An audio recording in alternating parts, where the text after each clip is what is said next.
Good morning. Hope you're doing well today. Hope you're having a fantastic year so far. It's January the 5th, Sunday, 2025. Can you believe that? It's 2025 already? That's insane. Thank you so much for tuning in. I really appreciate your time and your ear, as well as your eyes if you're watching this. Huge thank you to our Patreons. I've been able to acquire Patreons and donors. I've been able to acquire some more research material lately, which is fantastic. The latest book I acquired is The British Army in Germany, an organizational history from 1947 to 2004, which will be just perfect for Cold War. And the book itself is really, really awesome when we're talking about order of battles. It doesn't go into various structures of the companies and how they were organized, but it does give me complete details about how the larger formations were organized and when they changed and the type of equipment that they have. Hey, Seeker, good to talk to you. I hope you're doing well. So yeah, this is a really awesome find. And then the other one that I acquired was basically the U.S. Army in Europe, 1976, including 7th Army, and basically it gives down a generalized breakdown of the organization during the Reforger exercises, in particular the 1976 one. So the nice thing about this one is that it does break down, again, much the same as the other one. It doesn't go down below battalion to give me an organization. So that's okay, but it does give me the high-level details. In particular, also some of the equipment that each of the units had, which is very important. Good day, Schlons. Good to see you. I hope you're doing well. And yeah, Seeker, that information is super useful, so thanks for sharing that. It's absolutely useful. So today, we're going to be talking about the updates. And the updates are coming for both Middle East and Vietnam. As part of that, there is a new article that Petri, aka Crossroads, has provided. It is on the CS Legion website. It's a new blog post as part 2 for the new scripting that's included as part of the Make Lua 2 tool for you, which is also going to be included in the update. So this will be a fantastic starting point if you are designing your own scenarios and you want to have some scripting included with your scenario, which I highly recommend doing. You should always at least have this version of it. When I get back and the updates have been released, I'll probably do a shorter video on how to do that, how to quickly do that, and then what you could edit later on. Keep in mind that this Make Lua tool, the Make Lua tool is going to be updated quite frequently until we get it to the point where it can basically develop a scripted AI for you, which will make life a lot easier for those who like to design scenarios. Of course, even though it's going to be a relatively quote-unquote automated thing, it still provides the opportunity to update specific companies or things like that. So the main key things that this phase 1 of the Make Lua tool is going to do for you is, one, it's going to generate a SMEAC, and it's basically generating the SMEAC so that the SMEAC is the briefing that the user will see on basically usually turn 1. Unless you're playing, a week in Bin Long or a week in Mekong, where you're going to have multiple briefings. Or in certain scenarios, there are multiple briefings depending on the situation. But typically, most scenarios will have one briefing at the very beginning. And this tool, part of it, is auto-generating that based on the information that it can read from the scenario file, including your description, including the OOB, including the map, and a whole bunch of little things that it takes information from in order to generate this for you, which is awesome. That makes, quite frankly, I hate doing that. So having at least some of it automated is fantastic. Absolutely love it. The other thing it does, it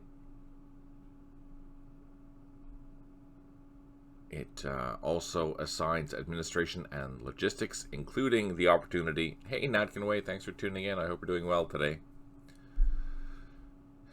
A simplified version of the administration and logistics. So basically what it'll do, it'll provide you a... Oh, thanks for that, Natkinway. I really appreciate it. It'll provide you with a new feature that is called the orders. And the orders here is basically going to allow you to do what it's saying here. So basically this is being incorporated into the game. So if you go under, I'll show you where to access this.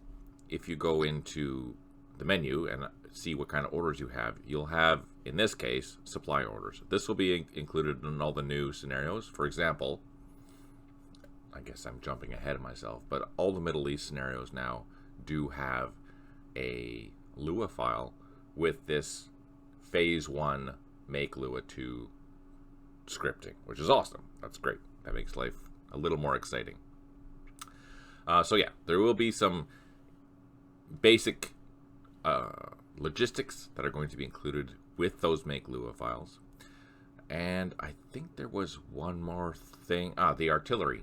The artillery is scripted, and I think that was described in the previous...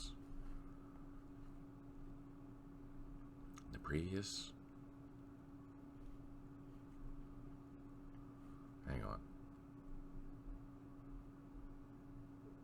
No, it wasn't. But anyways, the artillery is now has some logic to it. So those are the three things that are going to be incorporated with all this new scenarios. So the logic so far, phase 1, keep in mind, this is just the beginning of this. The artillery has much better targeting for the AI than it did previously. Before, it would basically, it wouldn't work functionally very well at all. But now it does, and it targets very, very well. You will notice some outlying shots. I'm not sure why that happens, but we'll figure that out later. But at least generally when you're engaged in the enemy or with the computer opponent, you will see that the artillery is actually targeting you now. So we'll probably show an example of that later on. So yeah, this is exciting. I'm pretty stoked about that. All right. So let's continue on. Also, what's new? So here's a question. Since there are people logged in, do you want to see Vietnam first, or do you want to see Middle East first? Let me know, and I'll start there.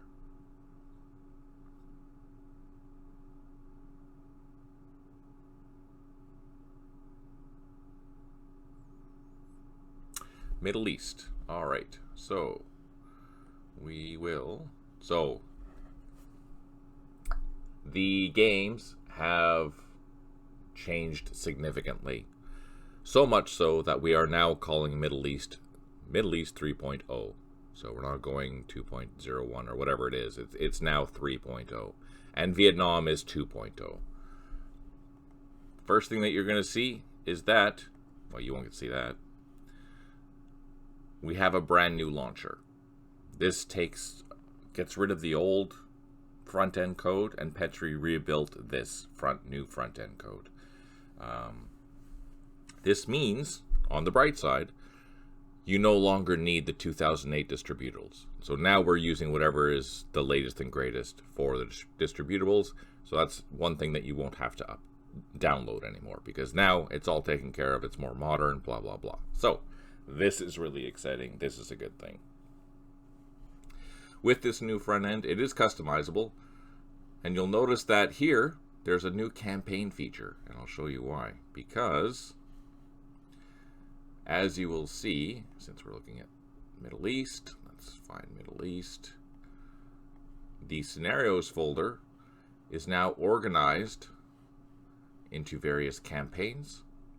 And that translates into here, into the new front end. So if you want to search for something specifically, you can do so very easily by, clicking on the campaign, or you can do it by date, or you can do it by however you want. Not only that, these are also adjustable. So if you want to see what side plays first, that's the most important thing. You can do that.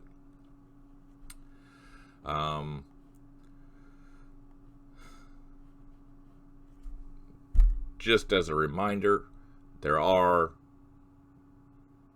no campaigns now except for a week in Binlong and a week in Mekong. For now, the campaign system has been removed from the game because it needs to be rebuilt. That's the problem. It significantly needs to be rebuilt. It was built by someone other than John Tiller, and yeah, they're not compatible, unfortunately, since with all the changes and things that we've been doing. So we've now had to basically scrap it for now. We potentially, if we can find a programmer that could create it, we could probably re-implement it later on. But as it is for now, it is just going to be scenarios and a weekend style scenarios. There are no new scenarios included in the 3.0 update, but you will be able to play all the LCG scenarios by themselves, the Link campaign scenarios by themselves if you want to. That's always an option, and I like doing that because some of the things in there they're kind of fun. It's interesting. But anyways, this is huge. It did take a bit to figure out where things are going to be. So here, we've broken down how many units are going to be included in the map, and then what the complexity is and what that complexity actually translates to roughly.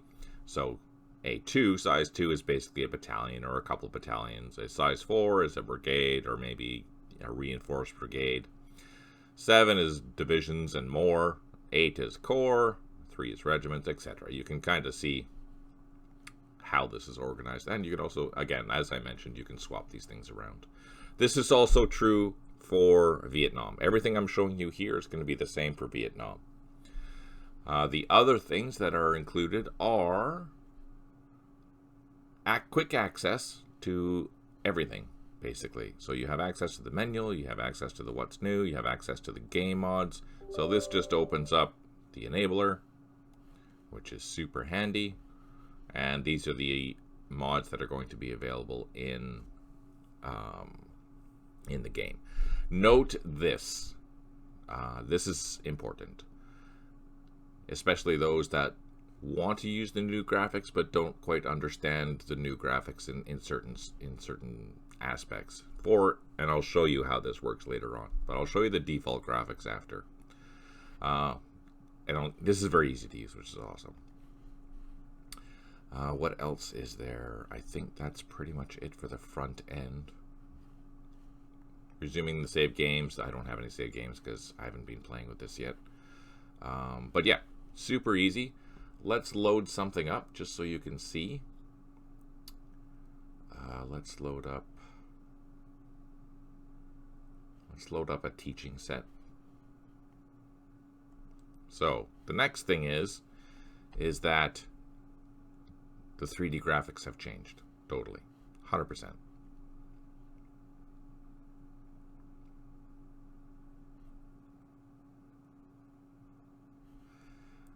This has also changed. This is a brand new setup screen, so instead of having multiple dialogues, it's just being put into one. Makes things a lot simpler, which is kind of handy. Optional rules are all the same.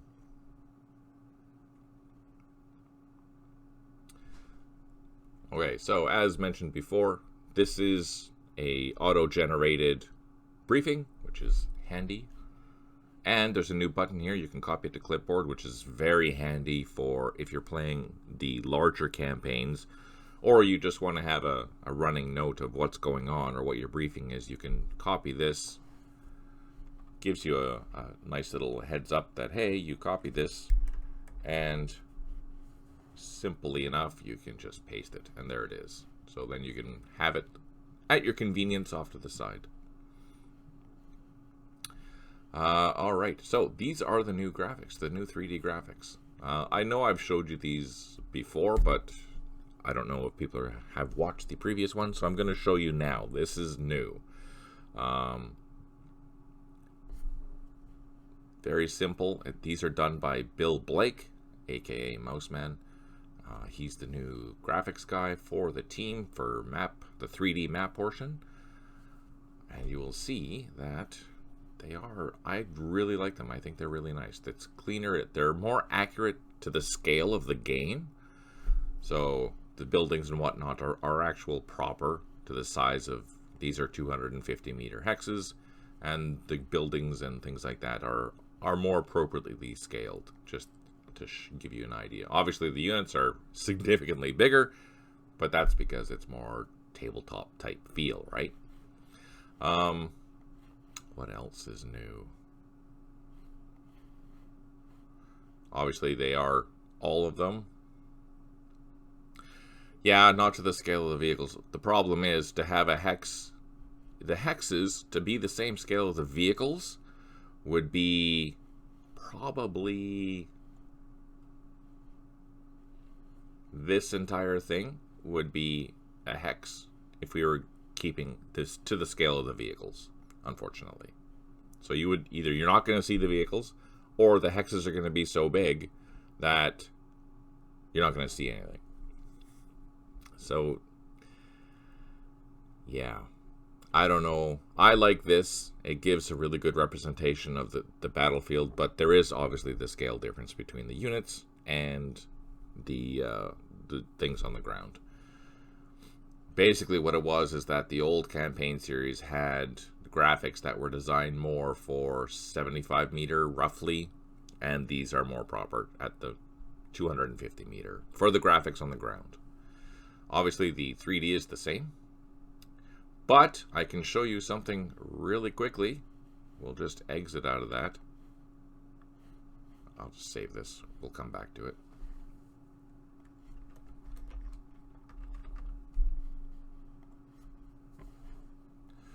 Now, one thing that we have done is made things easier for you. If you don't like those graphics, all you have to do, go to the map folder, graphics, map, rename this, new, and then rename this. So you can go back to the game. We can resume that scenario.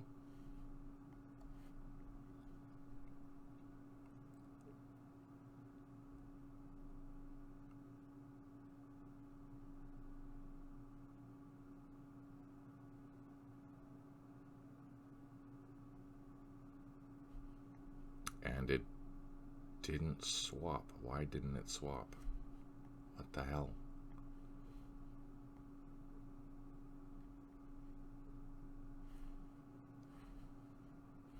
What the hell?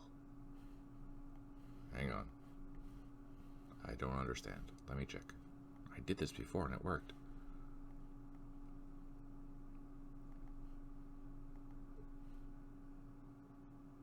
Oh, ha! Because it helps if I do the right game. Because I'm not very smart. So Middle East. Change this to new. Or change it to whatever. There we go. Yeah, it was the wrong directory. Totally. Because I'm not very smart. And then we'll go back into it.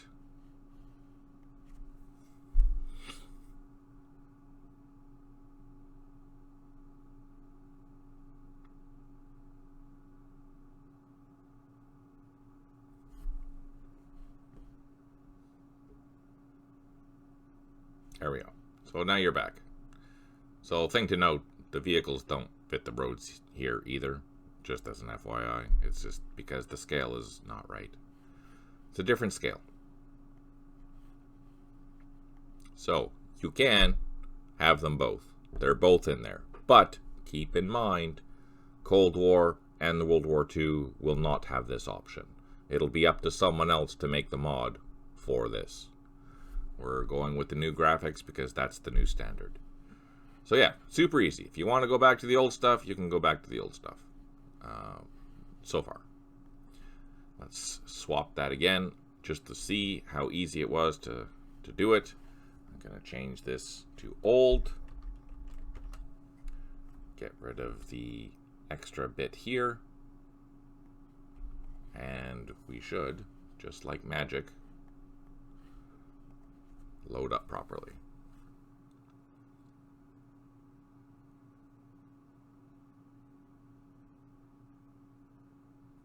Yes and no, you can't, because there's so many differences that have changed in how things have they need to be redone. That's the problem. All the old graphics need to be redone in order to fit the new game.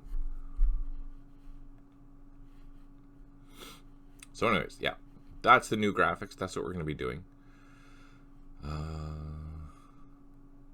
If the graphics didn't have to be redone, yeah, of course we'd include it. But because they have to all be redone in order to fit the new engine, then we're just scrapping it because it's too much work for the one person that's doing it. So we're going to focus on one style, and that'll be this style. What else is going on? There are now the help buttons, I think. Let's see. We can open up the manual. Oh, that's the other thing. I have updated the manual. It isn't in this preliminary install, but I have updated it to include all the new screenshots and things like that for how things have changed, and so you can identify easily, or more easy, what's going on. Of course, that makes things much better.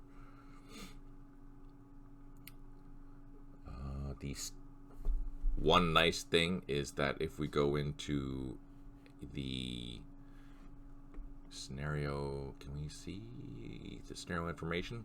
This here, it now functions properly.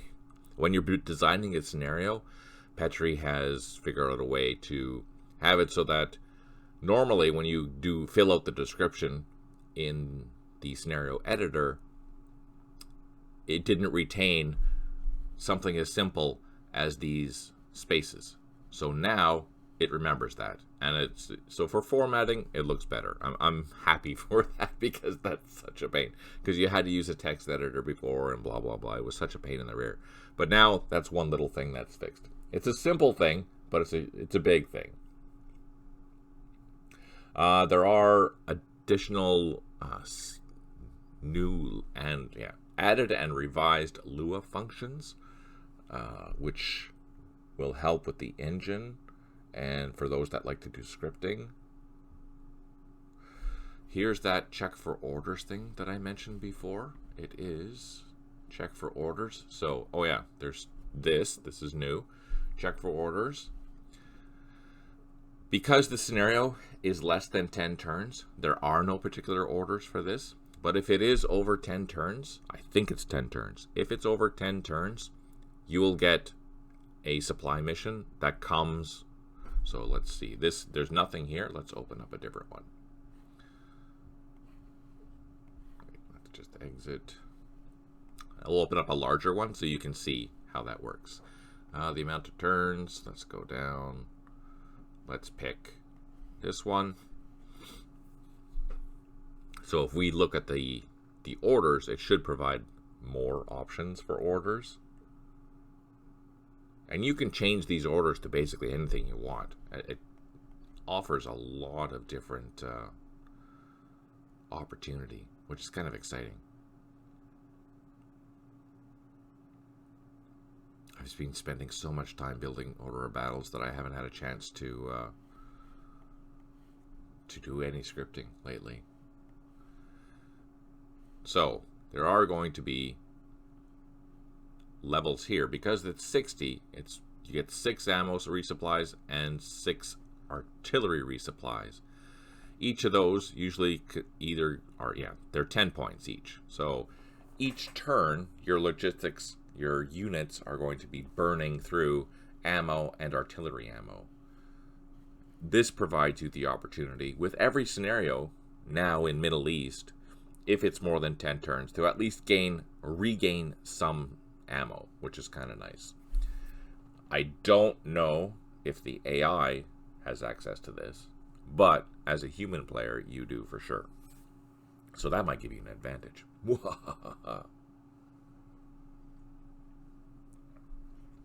Another new thing is the situational report, the Citra.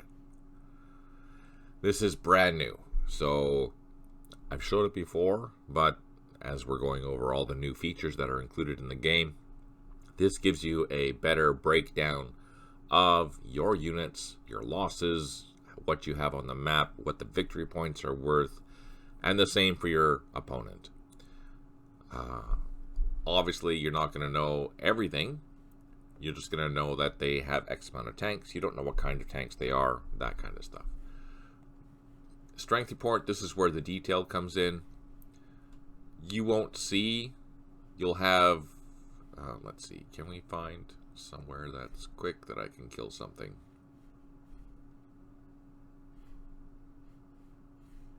I don't know. Let's go hunt something.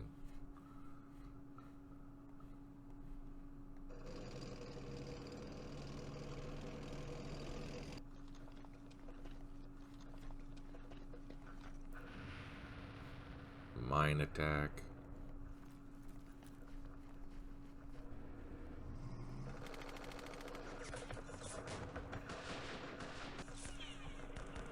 I want to show you what you will see if they take some losses.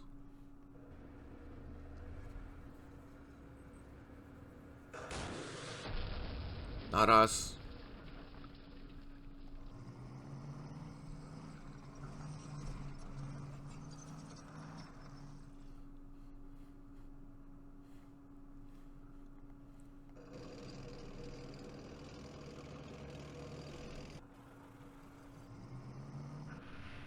Oh, no.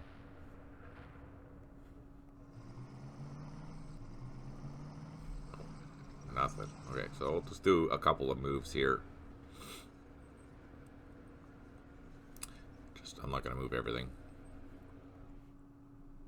Again, I just want to show you the losses, how the situation thing works.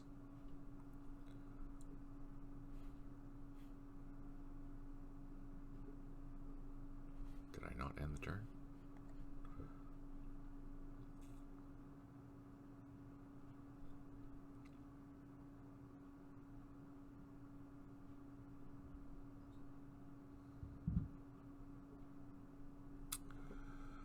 Oh yeah, that didn't get fixed. Hang on. I don't know if Petrie's here, but there's an error. I'm going to post that.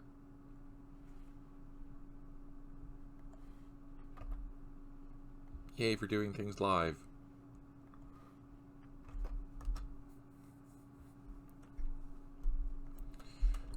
Live air around 28 minutes. Okay, we can just ignore that.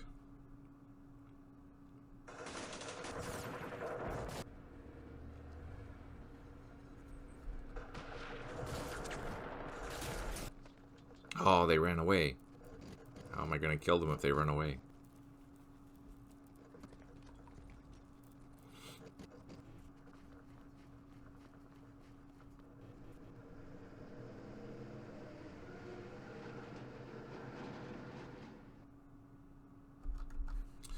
All right.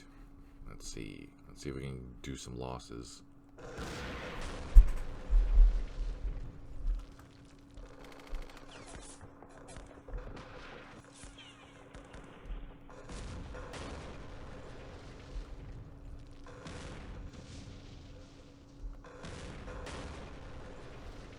Gonna do a couple of moves.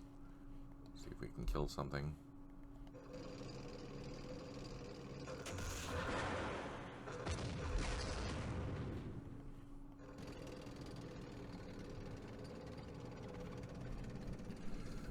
And the turn.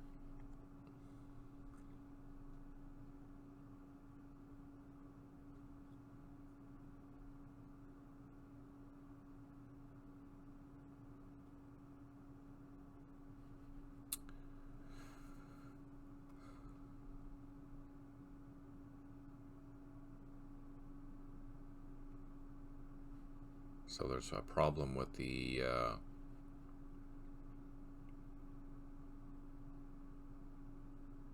so this is the artillery issue.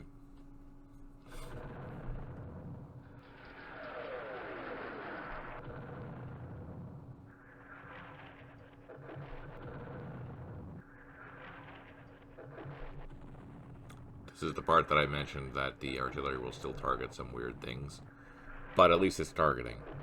And then as the combat gets closer, you'll see that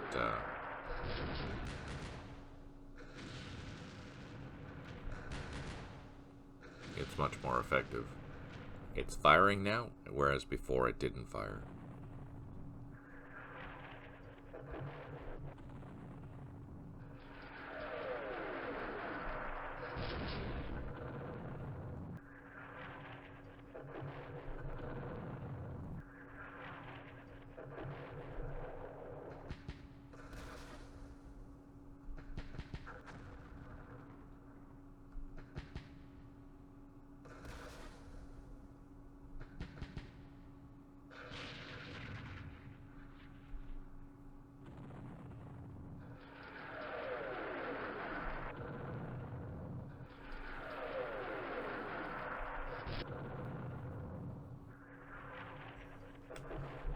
Where it's deciding to fire, I just don't understand.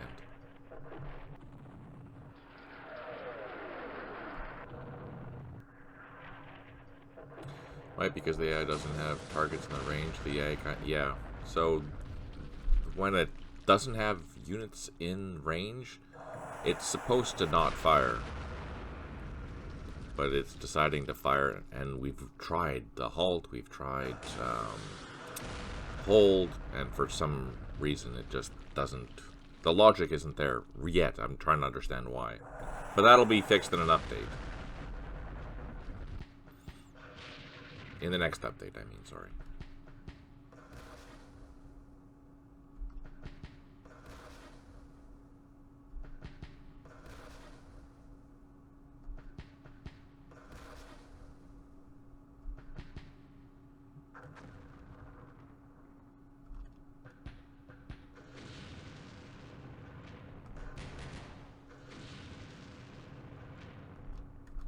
Wow, that was a lot.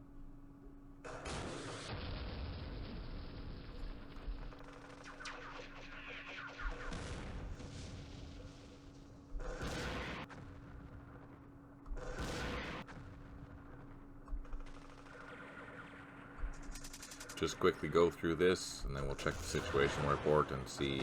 Oh, RPG hit us, and we got retreat. Damn it.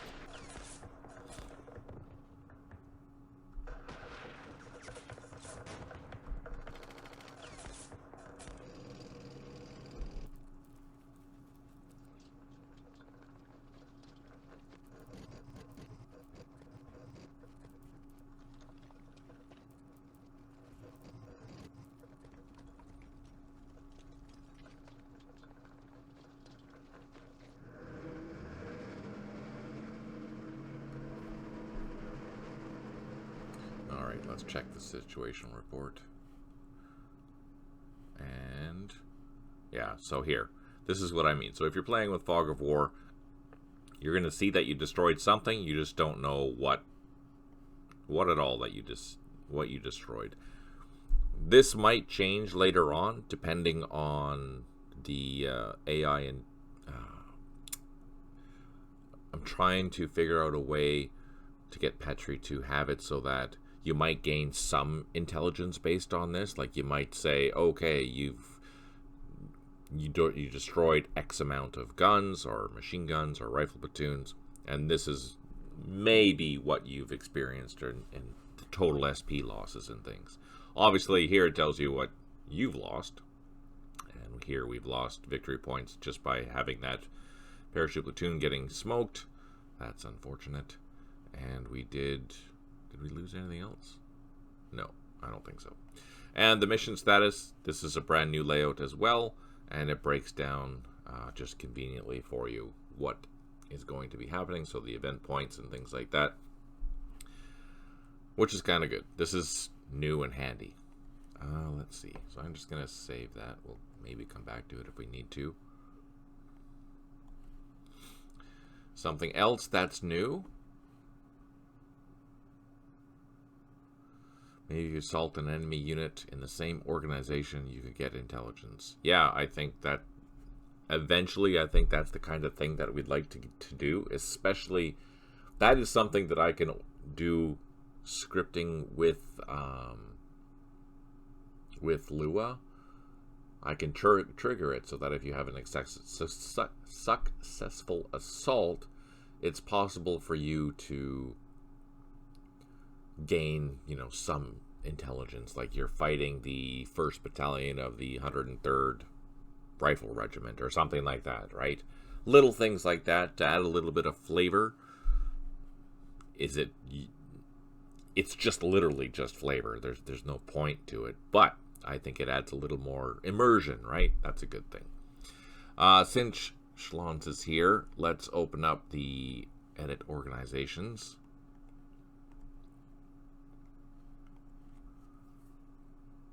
So we did add or enabled the Middle East Order of Battles for Angola, Portugal, Rhodesia, South Africa, Tanzania, and Uganda. So those are all active now. And I think once you add the files, it will recognize them and it'll start populating the Order of Battle organizational editor, which is awesome. I'm very excited about that. I'm really stoked to see your mod. I can't even express. Oh, I was checking out your Order of Battles. They're pretty good. I appreciate you sending them over, so thanks for that. The other thing that's brand new is Iran. Iran is brand new in Middle East. Now, I have done the best that I possibly could in developing these Order of Battles as complete as I could based on the information that I have found. And they go back all the way to 1948, including various infantry regiments, the divisions that were around, how they were structured, in military region, where those military regions were. I really tried to provide as much information as I could find. Now, this was beyond tedious. And is it perfect? No, it's not perfect, because a lot of the information is based off CIA intelligence or what I could translate from Persian forums. So yeah, not 100% accurate, but way better than anything else that I've seen out there so far.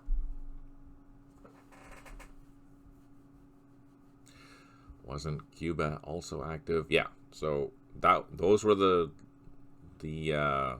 Cuba will be coming eventually for sure. It's already going to be included in my far plans for the Cold War additions later on, which is kind of exciting, but I won't get into that.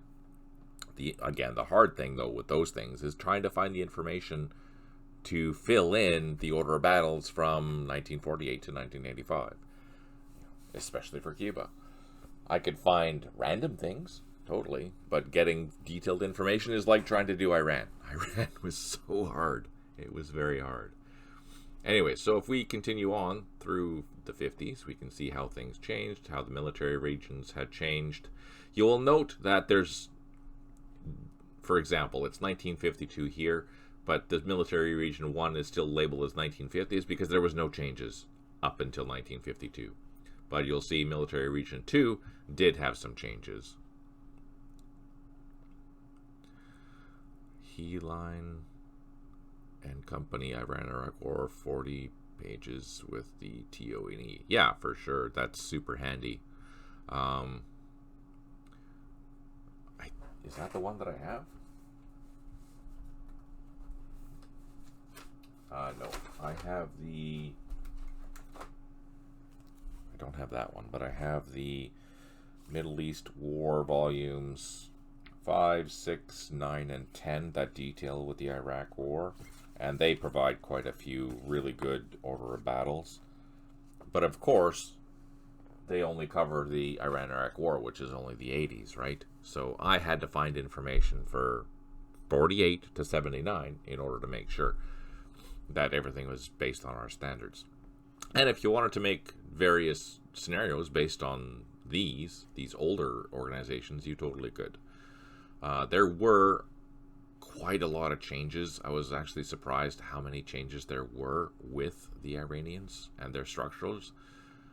So if we go to, say, 60, you'll see here we have, again, difference in organizations. There's increasing in divisions. Some of the divisions were organized differently. The amount of armor brigades changed. What they were equipped with had changed, etc., etc. If we go into the late, let's go to 70, you'll see the same thing. Now they've changed what the name is called and where these divisions are located. They've even changed the naming of the divisions mostly by 1970. Their organization, fascinating stuff. This gives you an idea of, so as a default for me, for these basic organizations, everything is classified typically as a B class unit for infantry. If you're familiar with the campaign series, you know that A are veteran, B are just basically trained and relatively proficient, and then C are really green type units. So all units by default are typically B, and the only exception to that might be for border guard units, or units that would be conscripted or things like that, right? That's where you might see some differences. And then you might see some A class units for better organizations like Marines or things like that. That's where you're going to see that. But generally, all infantry class units are going to be B class from the start. If you want to change that, you can totally change that, because as you know, I always do include A, B, and C for the various infantry battalions if you want to use. It also tells you what kind of arms that these were armed with. So this rifle company here, for example, is going to be armed typically with Czech rifles. These ones here are going to be armed with American rifles, and it doesn't tell you here, but if we go into the F2, the unit organization, the unit description, it'll tell you typically what kind of weapons that platoon would be armed with at that time anyways. And then if we go to, so I'll show you the difference between 78. So this is 78, how the army was structured, where they were located. And then afterwards we can go to 79, and things are starting to change in the sense that now we have, or going to have,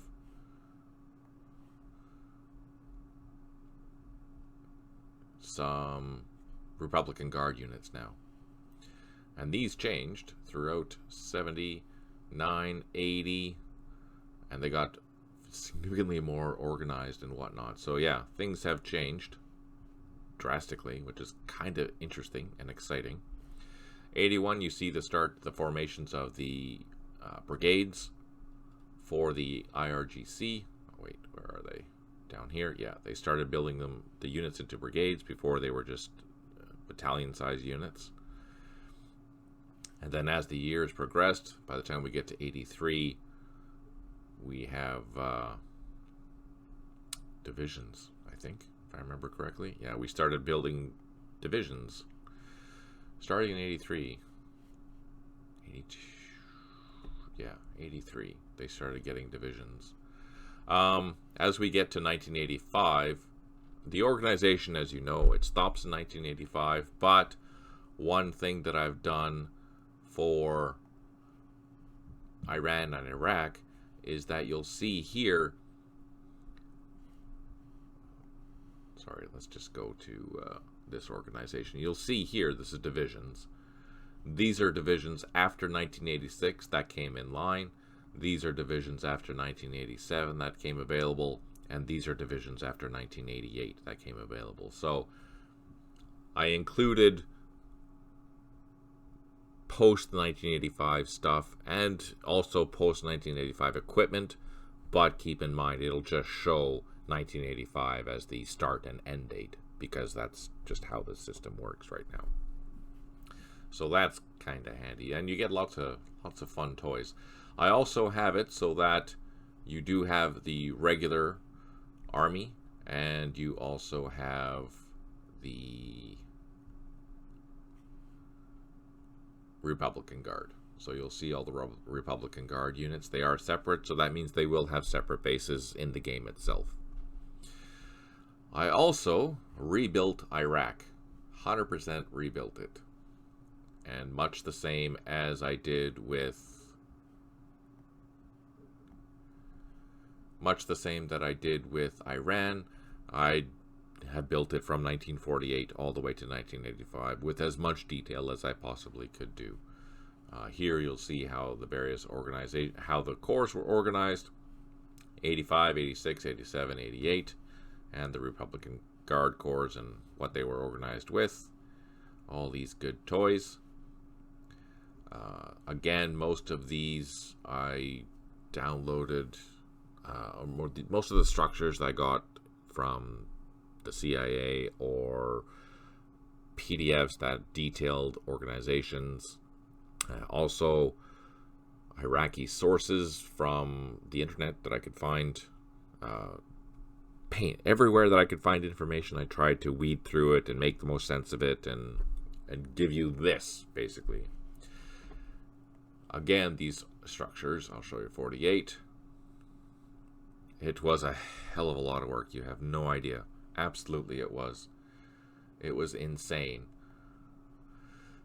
So here we have how the Iraq was structured in 1948. The divisions that it had, how they were organized. The brigades that they had. The regiments they had. Including the airs and what type of weapons or aircraft that they have. I went through and tried to find as much information as I could, and this changed every decade. Whenever there was a informational change, I changed it.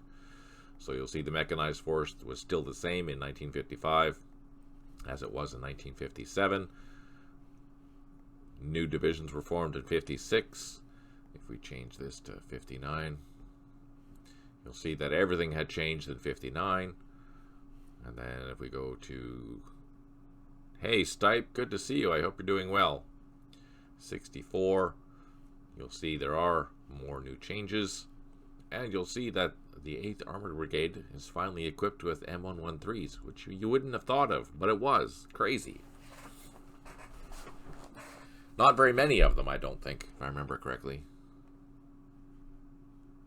Yeah, it just had a transport company with the M113s and Studebagers and Land Rovers, from what I could find. And again, as per usual, it does identify the class of the unit plus what it typically would be armed with.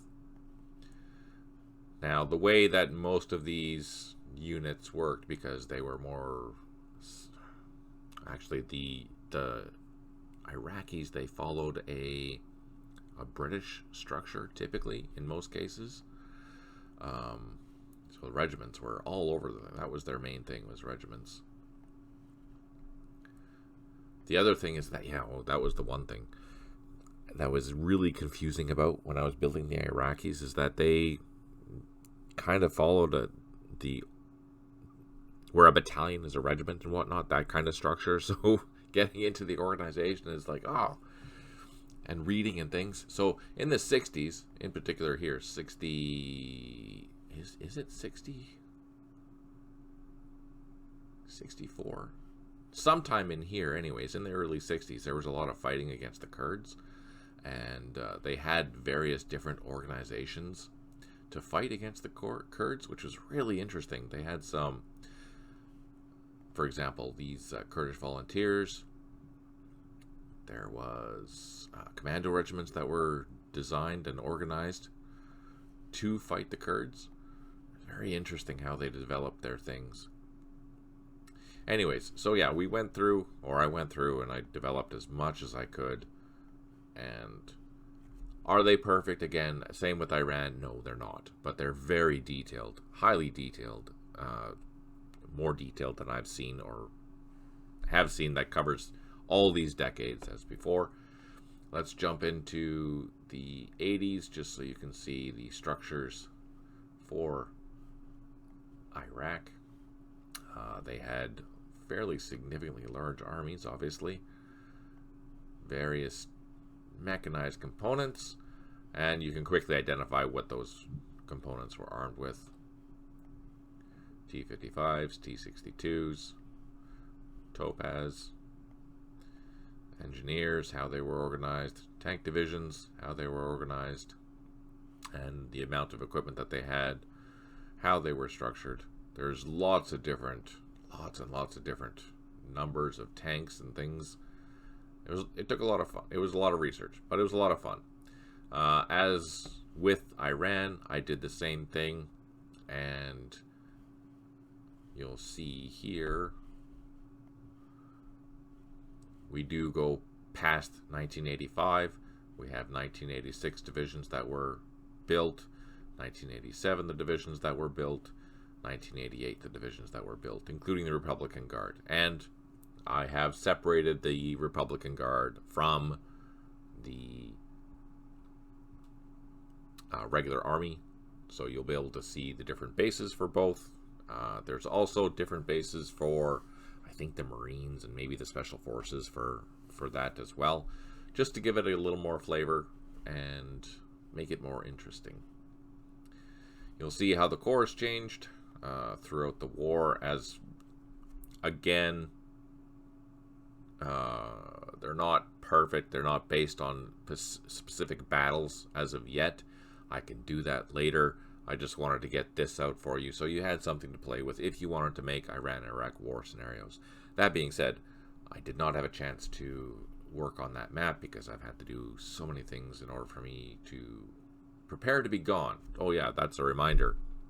I should have said this at the beginning. I will be gone from Tuesday until January the 30th, which means that I do have streams, but they'll be available on YouTube. I did pre-record a whole bunch, basically just me playing the Aachen scenario. So yeah, I will be away during that time and returning to my regular streaming on February the 2nd, just FYI. The other thing that I added was some Mujahideen. So that will be for the future.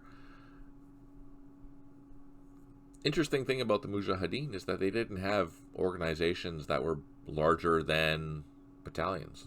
Very, very rarely did they have units that were larger. What I did do is I combined some of the smaller units into regimental sized forces so that if you wanted to do ambushes or things like that, rarely that they would all come together like this, but typically they would fight in company to battalion size strength. But if you wanted to have larger scenarios where, you know, the Russians are going in to clear out a specific area, that'll be possible later on. These are organized into classes where each of the different types have different types of weapons that I could find. Typically, that would be organized with these companies where they'd be including some mortars, RPGs, machine guns, that type of thing. So, for example, and you'll notice that they have different classes of rifle platoons. They're not all consistent. Different machine guns, RPGs. RPGs were very ubiquitous with the Mujahideen, apparently, from what I've seen. A lot of these organizational types came from, a bear over the mountain, that type of stuff, where they break down quite a bit of the organizational information. But to get the names, I had to actually find some Afghan sources that provided what those names would actually kind of be. So that helped. But anyways, they're going to be ready for when we eventually incorporate the Soviets into Middle East, so you can have the Afghanistan War. Kind of fun, kind of exciting. All right, that takes care of that. Again, that's the new layout for Middle East and Vietnam. Let's show you Vietnam for now. Again, Vietnam is now the 2.0 beta because it has changed drastically. You'll see the new front end as I went over before. The new campaign feature. That'll be something else that I have to show you. I'm going to quickly show you something. This is important. You cannot resume a saved game from your current game. Let me rephrase that. You can, but you have to do some edits. Let me show you how those edits are going to have to be functioning. So I'm going to go into my last install, a previous install. Let's say the Battle of the Villages. I don't know how common that is, but we need to bring it into here. And you need to figure out, so bring in your file, you put it into the saves, and then we're going to open it up. You can ignore that. And you'll see here, there's a map, there's an org, and there's a Lua file. These need to have something appended to them. So if we open up an existing file, you'll see, crap. I need to figure out what that village is. So let's go back to the Middle East for a second.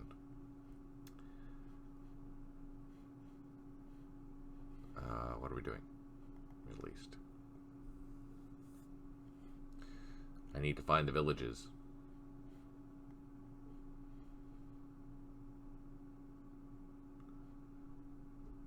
Oh, that was a big scenario.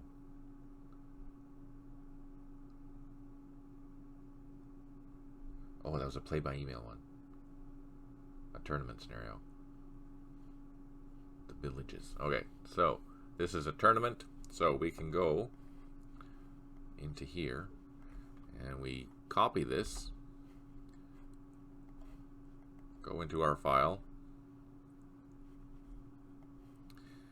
and append that, and change this to tournaments because this is where the scenario is now located. Make sure that I spelled it right because sometimes I'm not very smart. Tournament, not tournaments. Bada boom, bada boom, bada boom. Then we save it. After you do that, we should be able to load the file. So let's do that.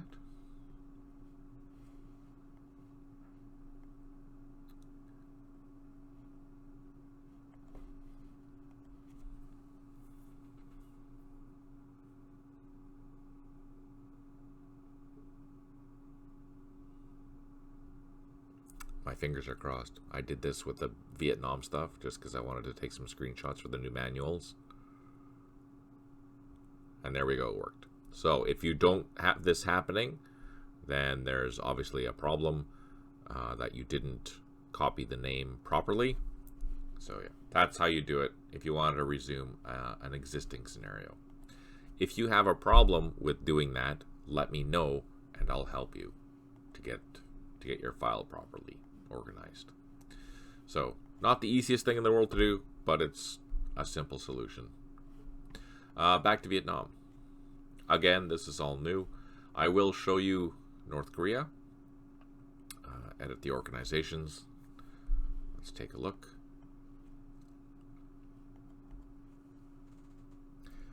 North Korea is brand new to Vietnam, and that'll be available for those that want to do Korean War scenarios or something of the sort. It is here underneath China. And again, I did the same as I did with Iran and Iraq.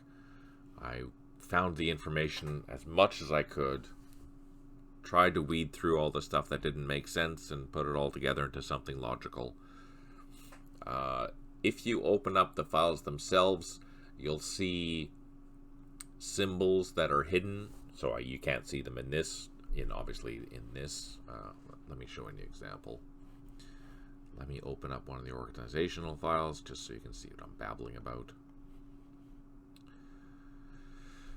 Let's look at the proper game.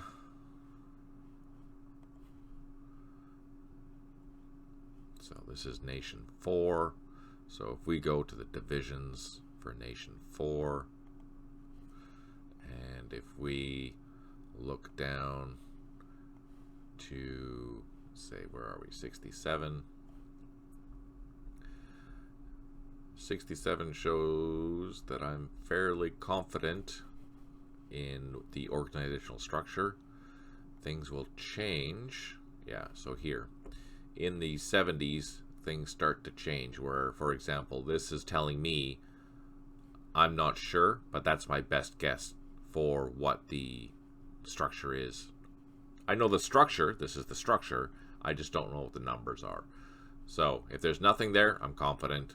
If there's something there that I'm not as confident, and depending on the type of symbol that's there, will depend on the how confident I am.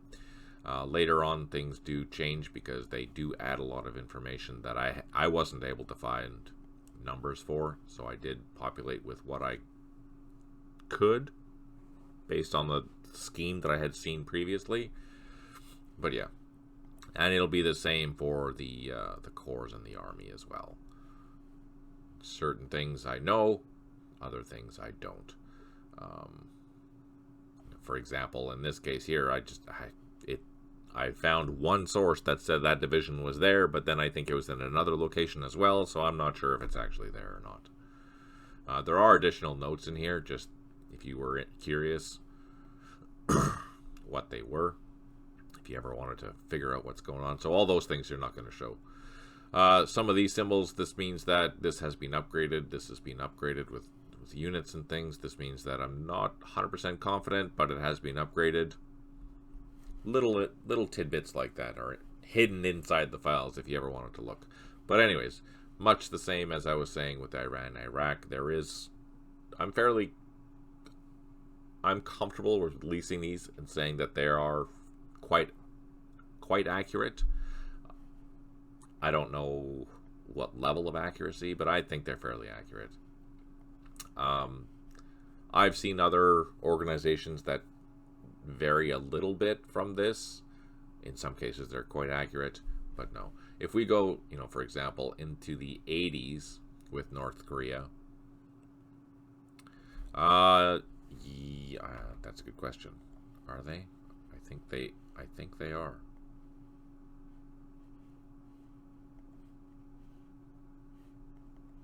Let's check.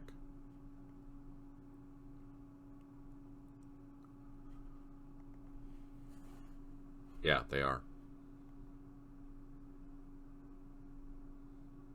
So yeah, you'll see various notifications within Iran and Iraq as well.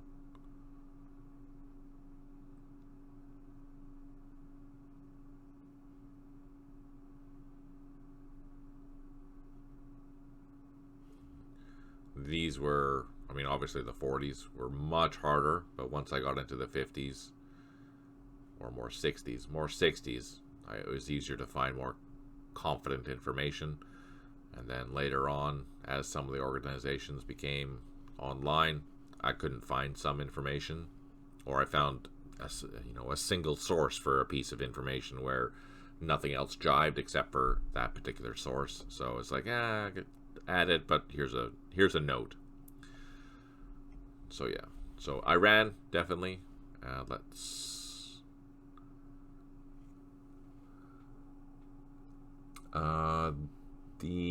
That means,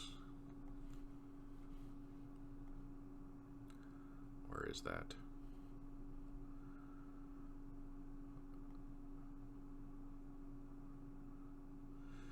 that means that this source that I was using conflicted a lot. So it's like, hey, something's not, yeah, for example, here, there's 8th Division or 8th Regiment there, but also there. It's in one of those two locations. I'm not sure which. It depends on the source. So that's the kind of thing that is like, hey, note this. There's something isn't right. I'm not sure why or where, but that's kind of what it means.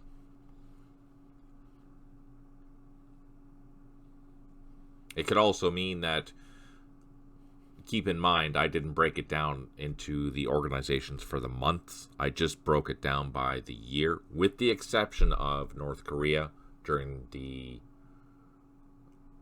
Korean War. I had really good information about the North Koreans throughout the entire war, so I broke it down throughout, at least by month, in most cases by month throughout the war, especially in the early part of the war, 50, 51. Not so much later, because they became a little more less fluid, I guess. But anyways, so it could be that, in the spring, this unit was in this division, but then in the rest of the time, it was in this division. I don't know that. My source didn't say that, so I just put them where I saw both. But that's kind of what that means, is that there's conflicting information. Hopefully that makes more sense. The same with the Iraqis, I think. Oh, I need to clean that up. I forgot to clean that up.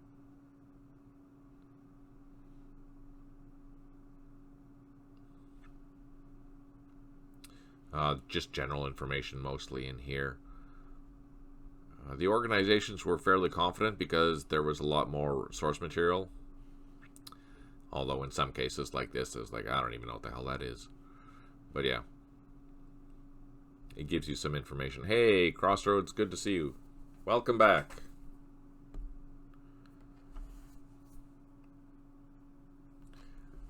I hope all is well with you. So anyways, yeah. Some notes like this added later. I'm not sure when, but they're there. But anyways, yeah. There are little notes inside these order of battle files, so if you are curious about that, I highly recommend taking a look.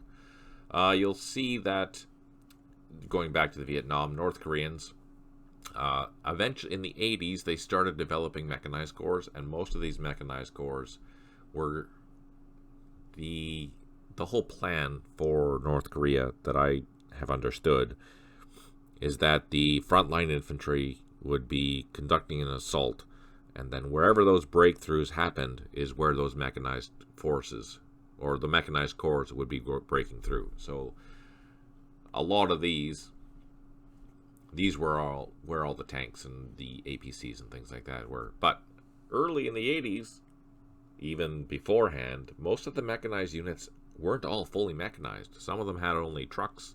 Some of them had APCs. You'll see that there's a lot of organic created artillery and things like that as it's coming online in the 70s and 80s, which is really cool. Here you have a really good breakdown of where everything was, how it was structured, the units that were incorporated within. This is 1982, fair warning. Yeah, there's a lot of stuff going on. It's impressive how much equipment that North Korea had in this time. Let's see, let's go back to 1970, for example, just so you can see the difference. Again, here we are. Mostly a infantry type force with some support, tank regiments and support. Not very many, but yeah. This was very interesting, but again, like Schlons had pointed out before, it's very, very, very time consuming to do this. And yeah, I don't know what else, apart from developing scenarios and stuff or campaigns for Vietnam, I don't know what other nations would need to be included. If you have ideas, throw them out there. But if you're giving ideas for nations to include in the future, maybe provide some information about the order of battles to make my life a lot easier, because holy crap, it's so hard to do.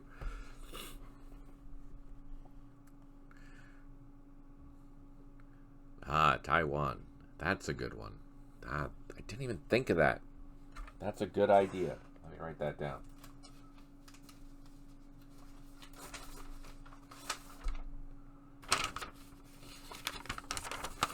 Taiwan. The Chinese Civil War. Which Chinese Civil War? That's Cold War, right? Or World War II, right?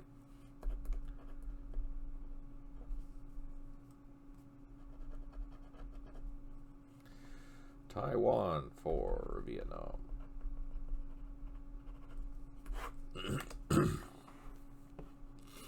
But I think we have most of the other major players except for Taiwan. Maybe Japan, but Japan... I don't think Japan would be included in a conflict in the 48 to 85.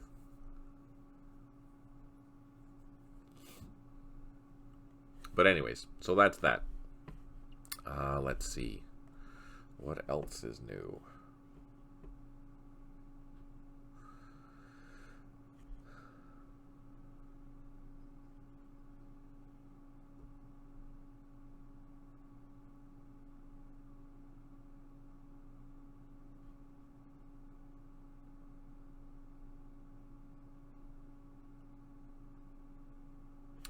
Oh, yeah. Let's load something up here.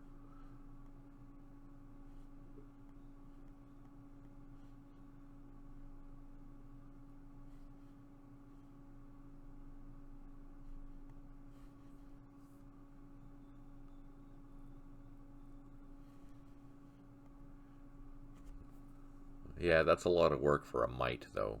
That's the thing. Plus, I have a whole bunch of Cold War and World War II nations to build, so I think I'd rather focus on that. Taiwan's a good idea, though.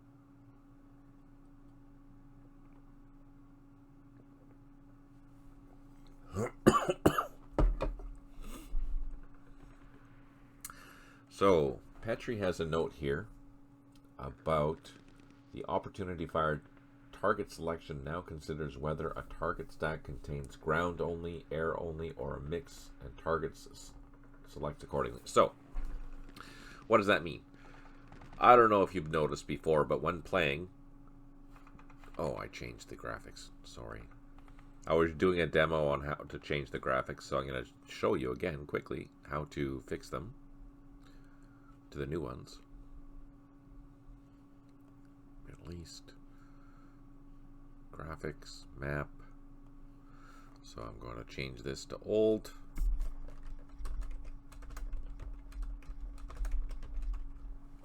If I can spell. There we go. Change that to 3D, and then we can log back into that. Actually, let's open up one of these ones. One of these old ones.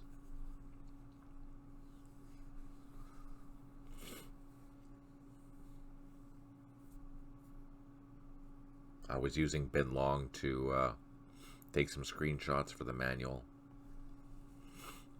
Again, manuals have all been updated to the latest and greatest standards. I'll be finishing off Vietnam. Middle East is done, so that's kind of good. Anyways, back to our conversation. I don't know if you've noticed, but if we find...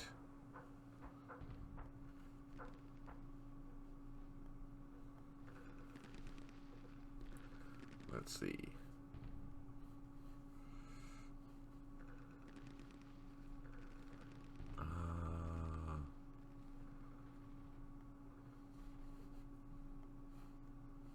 Hang on.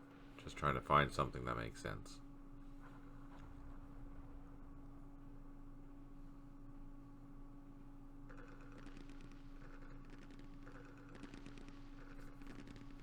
Anyways, so there's a helicopter here. And if I took this helicopter and flew it over my guy, and there was someone that could see that, more than likely they would have fired at the infantry that the helicopter just flew over. But now, it makes more sense that if the helicopter has moved over the guy, and someone has spotted the helicopter flying, it'll shoot at the helicopter now instead of whatever on the ground. That has been a thing that's been in the game since the beginning, and I'm glad that we finally figured out how to fix it. So that's a good thing. I'm happy for that. That's a good thing. That's huge as well. What else is new? Now this doesn't have any orders in it because this is an old Lua file, but I will probably, once I get back into scripting, revisit a week in bin long, revisit a week in make Hong, and incorporate some form of orders. Too much going on at the moment. Once these are released, which is going to be sometime this month, I'm not sure exactly when. Petri will probably be dealing with that during my absence. So thanks for that, Petri. I really appreciate it. Did you find a fix for the recoilless rifle sight range at night? Did we fix that, Petri? I don't remember.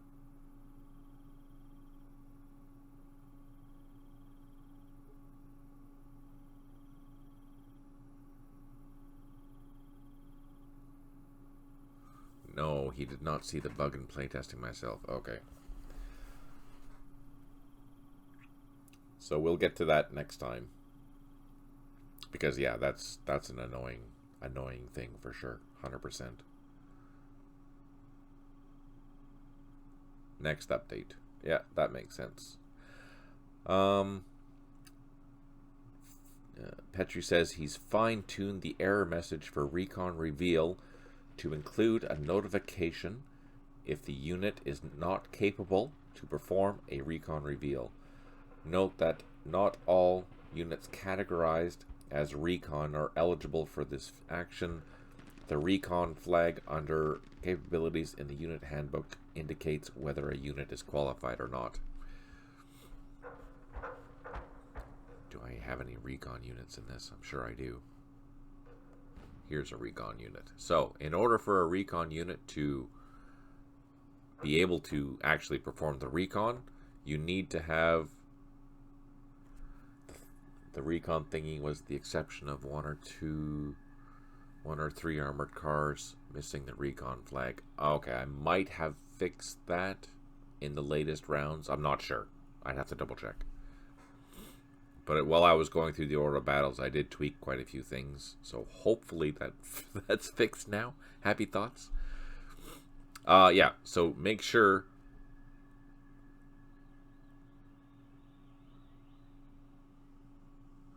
that you see the recon unit in order for it to do a recon. So how do you do a recon? There's no sense me doing a recon, but I'll just show you how to do it. You highlight your unit, go to combat, and you press this button or Control R. So it does a recon, and then it'll display whatever around, and you're good to go. If it doesn't have that ability, for example, these mortars, you press it, it says no, do recon reveal for selected recon units, and is not capable of recon. It just says I can't do it, and that'll go for any type of unit that doesn't have that ability. Unit is not capable of recon reveal, so you need to have this. You need to have that, the recon unit. That'll work. As I mentioned before, in the scenario editor, the line breaks are now saved, which is fantastic.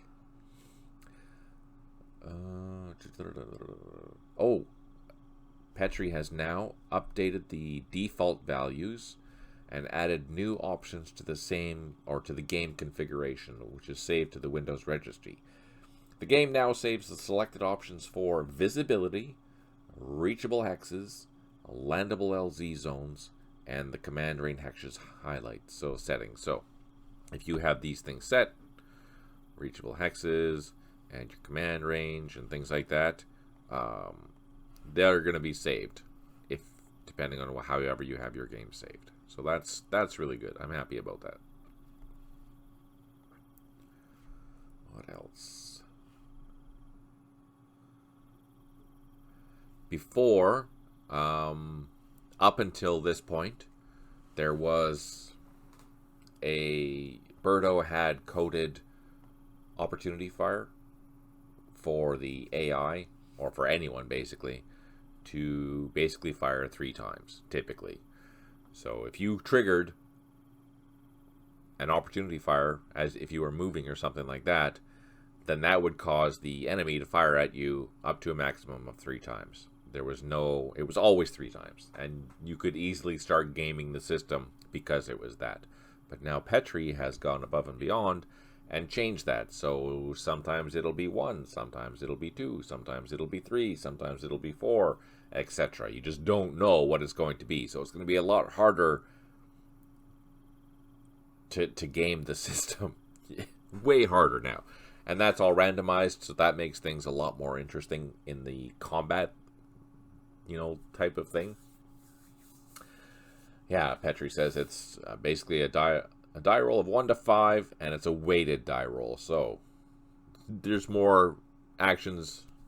2 to 4 are more likely than 1 or 5. So 1 and 5 are going to be like random things, very random, where 2 to 4 is going to be what you're mostly going to engage. So you'll be seeing 3, you'll be seeing 2, you'll be seeing 4, and occasionally just 1, occasionally 5. So keep that in mind for your future combat.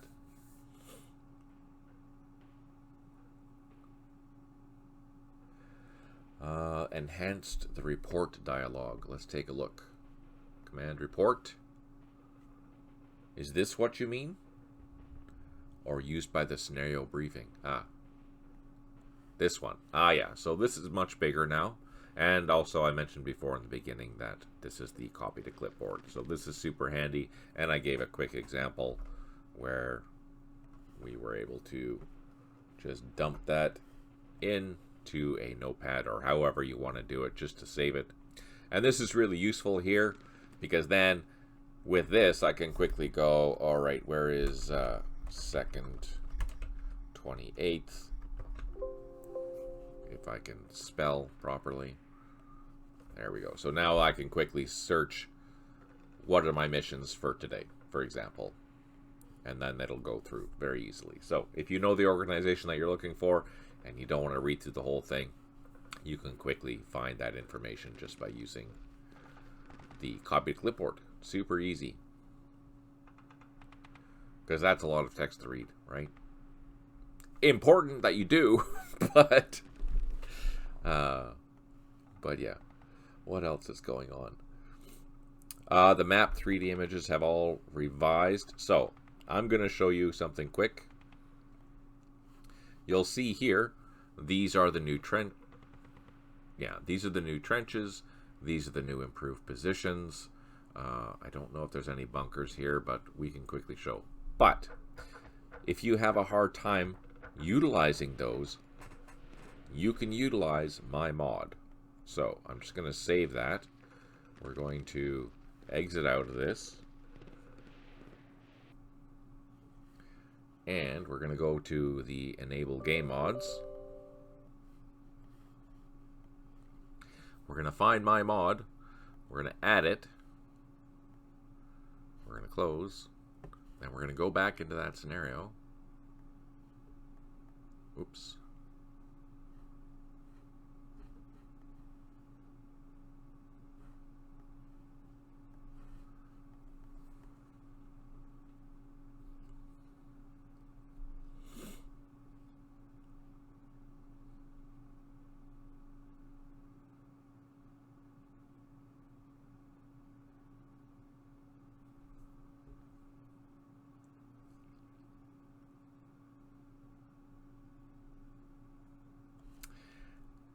And you'll see that it has brought back the old, let's go back to that base. It brought back the old style, improved positions and trenches and bunkers and things like that. So it's, if you're used to them, you can just add my mod and there you go, it's done. The other thing that it adds is I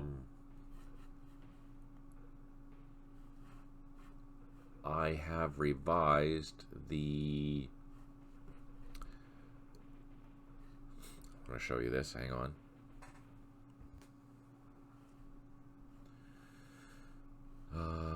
Oh, We have new scenarios inside of this. So you'll see, look at this. There's 1, 2, 3, 4, 5, 6, 7, 8 Hui scenarios.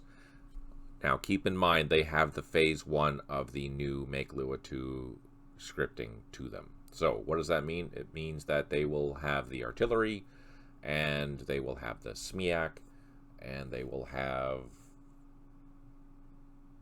the orders, check orders. So the logistics, that'll be included as well. As well as there's a few Lamson 70 or 719 scenarios included as well. Basically what we did is we picked the ones that could artillery airstrikes, to be specific. I didn't realize it was the airstrikes too. That's good to know, Crossroads. Thanks for that. We basically picked the ones that we could incorporate utilizing the new Make Lua script, where I didn't have to script everything, because the AI is mostly going to be on the defensive, so you have something new to play. That's kind of exciting. It is brand new scenarios, and we will get, as Petri develops that Make Lua 2 script, we will update these so that hopefully eventually there will be more logic and things like that. So I wait for phase 2, phase 3, phase 4 of those versions. But as mentioned before, in Middle East, they all have that now, which is good. Although we need to work on it, but that's something to consider, something else later on. I want to show you, hey, Stipe, let me show you the mod that I made that's incorporated into this mod with regards to the, what were they? We'll see here in a second.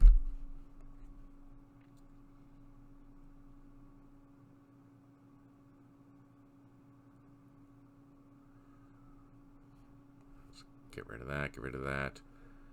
All right, so if we come down here, yeah, the thickets. So I changed the thicket graphics so that you could see some more trees and things, which makes it napalm flame plumes. Yeah, that would be awesome. So before, it was very difficult for me to understand what a thicket was. So basically what I did is I modified the graphics to incorporate some of these trees and things, just so we could see a little bit better of what a thicket is going to be. So I'm going to show you what the difference is here in a second. So remember, where are we? 4785. Here, I'll just do this.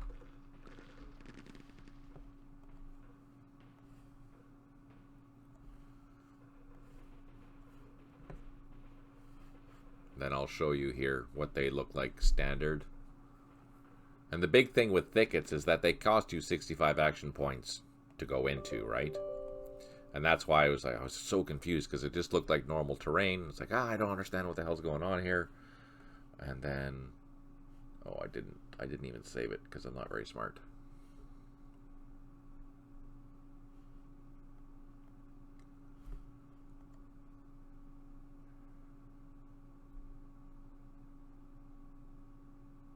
I never understand what the hell's going on.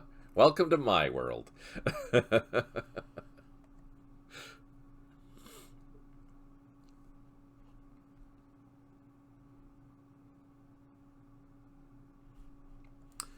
All right, and remember, it is Alt X, I think, or Control X.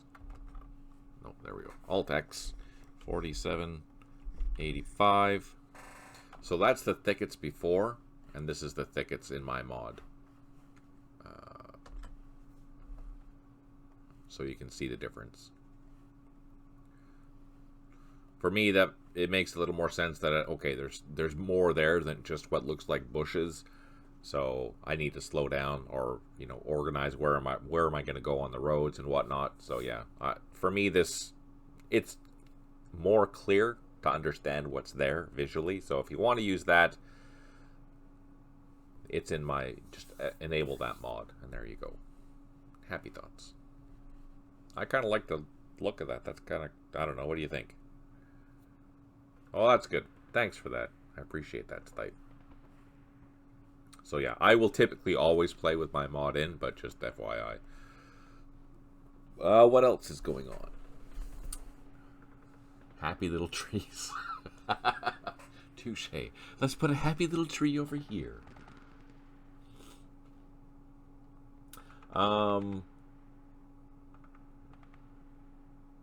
Let's see. I'm just reading about what else was done. I like the new thickets. Yeah, I think they're kind of cool. Did I keep that open? No, I didn't. So let's enable the mod again, just so you can see them.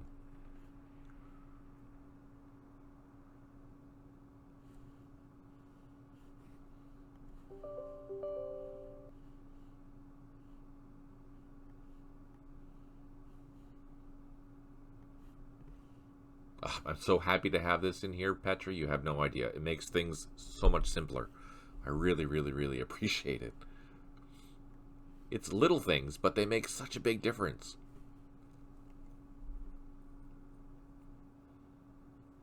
Having that brand new front end really makes...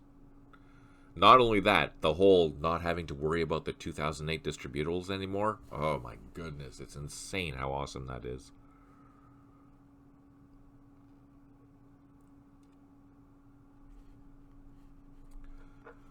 Alright, let's go back. Back to the thickets. There they are. Yay, thickets! Yeah, it just looks cleaner, I think. And I've been playing this game since '97, and I just am used to those. So for me, I guess I'm stuck using that old style. Crazy. My big wish list for the summer update is a new, larger, and better unitless panel. Oh my god, that'd be amazing.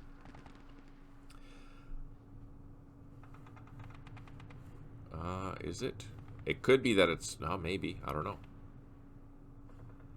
Mind you, this isn't a very big scenario either, right? But keep in mind, as soon as I turn the labels on, it'll probably be slower. Oh no, it's not. Oh, there we go. It's a little slower, but not terrible. Could I do this with Bin Long? Probably not. But then Bin Long's a monster, so that makes sense.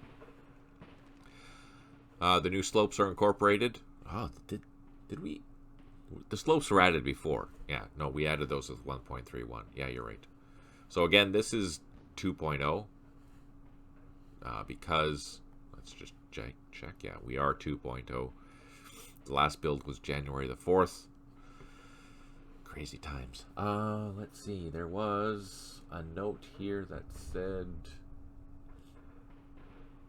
Where is it? Petri had adjusted all the background images to the same sepia effect. So brown for Middle East and green for Vietnam. Which ones are those? Is that like these? Or what do you mean?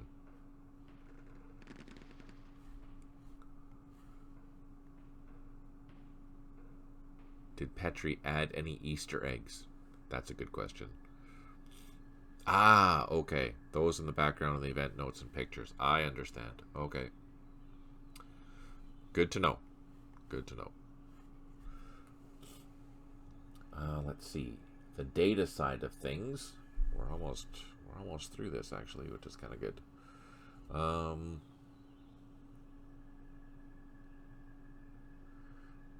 Petri had fixed an issue where the init.ai previously had too low of a threshold for allowing indirect fire by the maps, which is probably why the AI never fired the artillery very often. There is a new tool here. You can see them in the subfolder. Let's go take a look so we can see what he's talking about. Graphics, UI.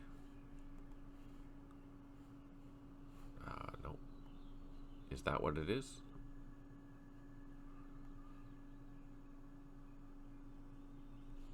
Just backgrounds. Oh, the backgrounds. Aha.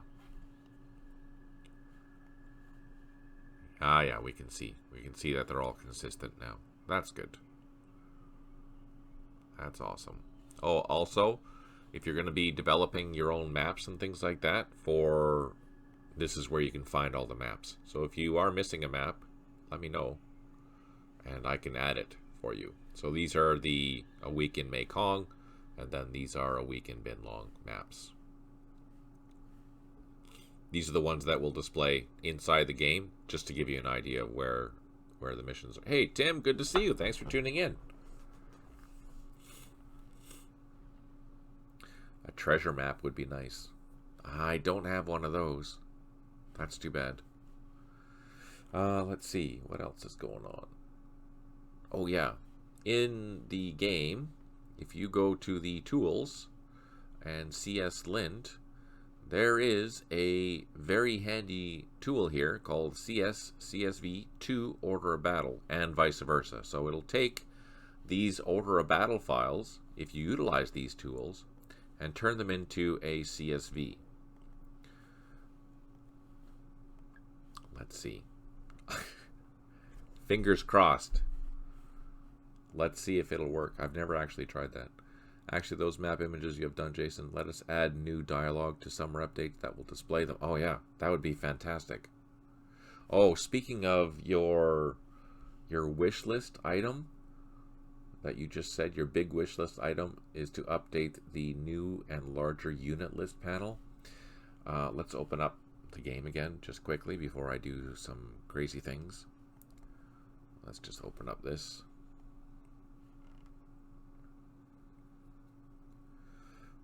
We'll discuss, since you're here. No worries. We've been going over the new stuff. Thanks for tuning in, though. I really appreciate it. It would be really handy, if at all possible, if you're going to redo this anyways, to have it where if I select a unit or something like that and right-click on this, even though I know right-click or maybe press a button or something, like tab or shift or anything, but it would be awesome if it was possible to see the organization of that unit, kind of like what HPS does. I don't know how, if it's possible or how it's possible, but that is a request that I've seen so many times that it'd be nice to be able to see the quick identification. I mean, you can find it here, which is handy. It tells me that's the first platoon of a company of the first 100 anyways. But it'd be nice to be able to see this information with a right click or a tab or something like that in here very quickly, very easily. Tooltip for the selected unit. Tooltip for the selected unit on the map. What do you mean? Pardon my ignorance. I'm kind of... Explain it to me like I'm dumb, because I might be dumb.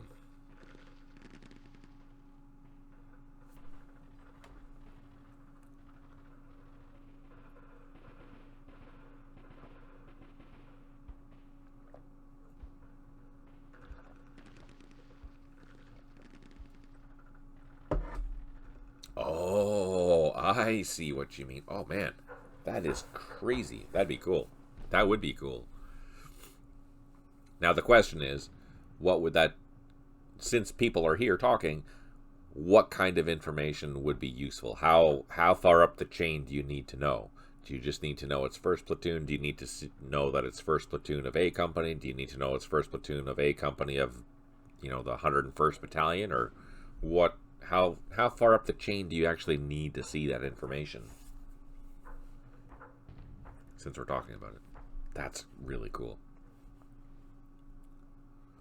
The soldier's horoscope sign. Ha ha, Stipe. You're a funny guy.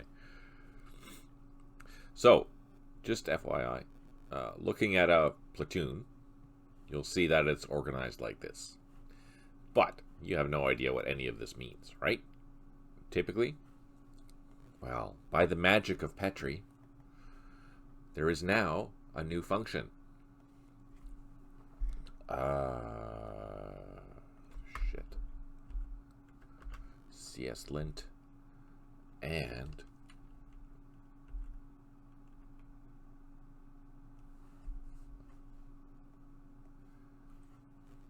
there is a new tool. Wait, I don't have these tools here yet. So let me just double check. Hang on.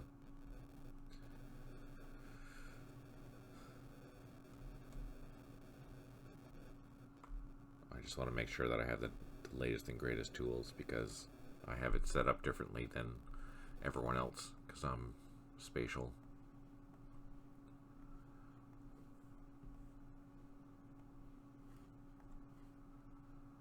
Make sure that it's all there. So we can go the CS order of battle to CSV. So let's do that. Please let me know if I'm doing this wrong. CSOB to CSV dot PL. I guess I should go help.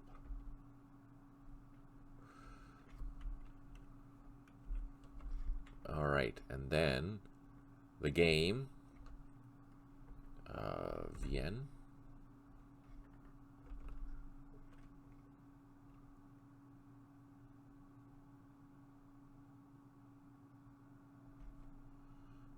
Just game VN, and then oh yeah.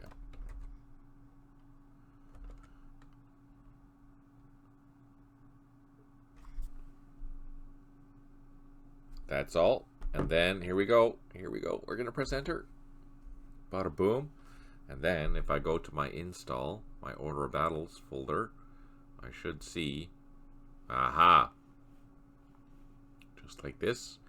It produces the CSV for the units, and it, well, it gives you an idea of what everything is.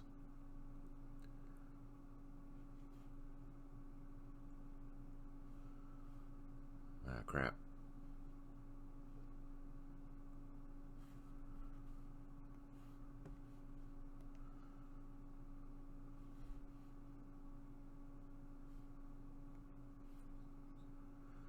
Select column A, and then do data text to columns, or open a notepad for simplicity. Okay, let's try notepad.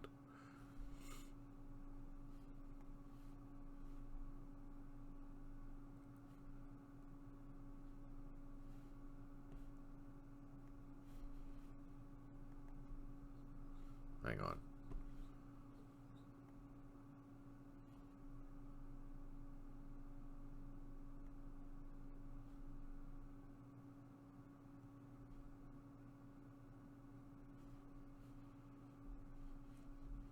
Sorry, I've never done this before. First select column A. Okay, column A.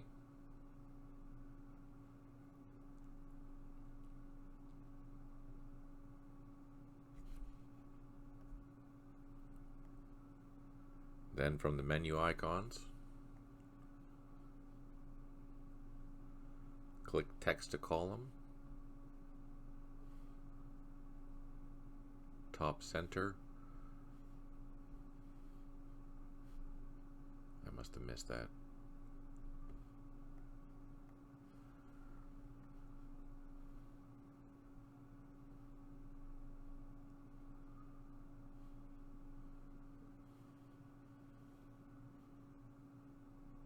Data tab first, and then in the center, text to columns. Aha.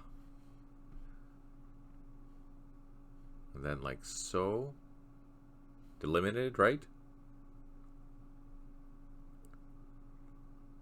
Yes. Next. Semicolon, I'm going to assume, like so. Yes. Next. Just leave it like that default. Finish. Whoa, there we go. That's amazing. Look at that. Look at that. So this is a tool that Petri has developed, so it's going to make life so much simpler if you're going to do a lot of data editing. Plus, you can obviously log that so you can see what you're doing, which is awesome. Like so. This is awesome. Super, super handy. And then once you've done your editing, you can convert it back to an order of battle file. So if we go back into here, we can see in this tools, there's the reverse. So it'll go from the CSV to order of battle, and you just have to do the same thing. Just type it in and reverse, and then it'll save it. Obviously, these are making the non-encrypted versions, but still, if you're playing by yourself, this is super handy to have. This is awesome. Like, this is huge for data management and data building. Thank you so much for doing this, Petri. This is beyond fantastic. So yeah, cool stuff. Let's save that. Let's save that. Let's save that. Let's cancel because it's not. Don't save. Okay, cool. Let's go back and see what else that we're missing.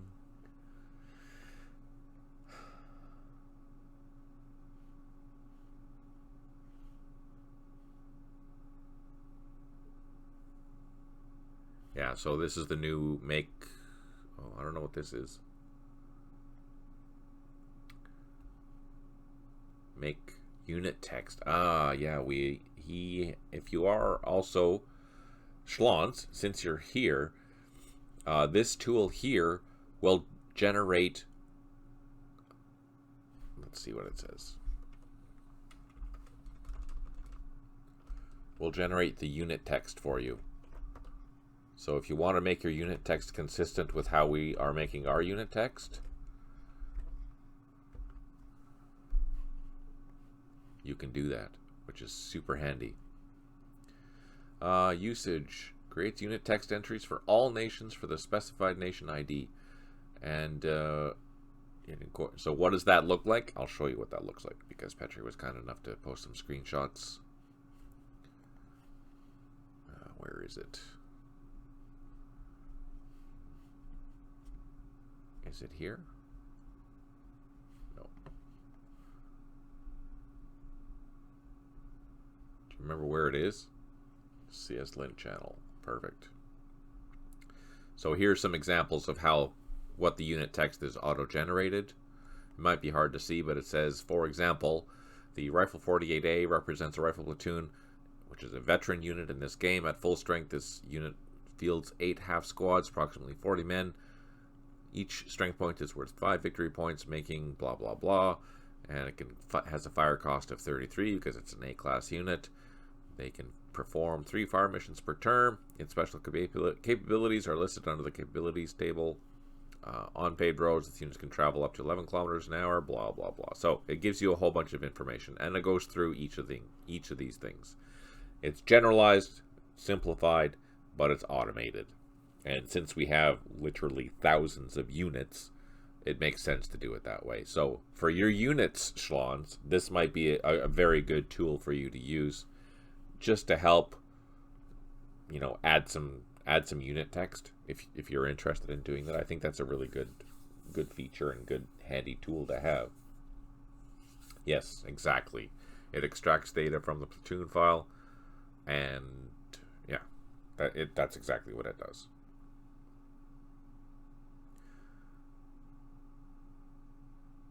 If you want to make specific notes, you could do that. Just remember that any specific notes that you do will be overwritten later on if you decide to redo that task, right? That's the kicker. Having the very specific unit text information is really great, but it's very time consuming.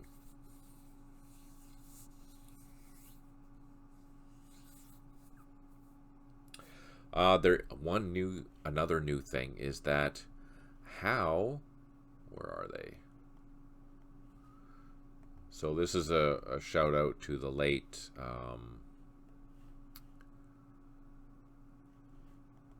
Gary Collins. This is being modified and how these are displayed. Is this what we're talking about? The unit bases here? The 3D alternate unit bases mod to align with current graphics template. So yeah, I think this is updated now, and you can have quite a few different things in here as well, which is really, really good. So if we take a look at China, for example, This outputs the order of battle folders. So he's talking about this. Does not overwrite per se. You copy over manually to actual unit text in the text folder. Ah, I see. We'll check this out after the update. Output would be in a unit text in OOB's folder. Okay, good to know. Crossroads, that's good. I misunderstood. I thought it would just overwrite it, but no, that makes more sense. Okay, cool. Anyways, back to this. So these have been standardized and modernized. So for example, here's the 3D version for the North Koreans. You'll see that there's Army, there's Special Forces, there's Marines, there's a whole bunch of different bases. So when you're utilizing the North Koreans, you'll see all these different bases that are available depending on the unit that is being organized. So that's kind of, more flavor, more interesting things. I haven't decided on the final color for the North Koreans. Let me know what you guys think. If you don't like the blue, maybe we can change it to something else later. I don't know. It's just trying to be consistent. Yeah, good times. Oh, by the way, just FYI, if we go into the order of battles, you will see, for example, if we open up the North Koreans, don't see, but I see. You might see, if you happen to open these things up, that, for example, there's going to be, where it says temp, it means that there's a temporary graphic in there right now, and I need to revise those graphics. The unit that's there is a very close proximity of what that unit should be, but it's not the right unit, just as an FYI. In most cases, the graphics are good. In some cases, there is a temp there. So, for example, all these boats, I don't have proper graphics for those, but there are temporary graphics in there that will function fine for now. And that's also the same for if we go into the Middle East.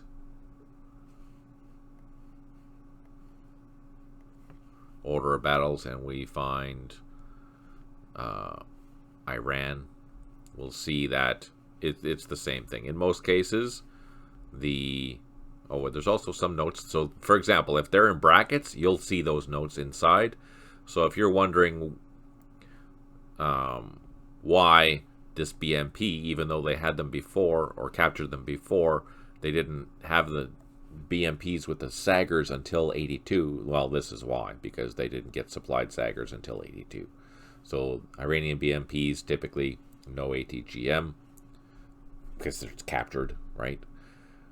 But yeah, there are some units, for example, the Toyotas just have a temporary graphic, which I think is a modified Land Rover graphic that I put in there just so you could see.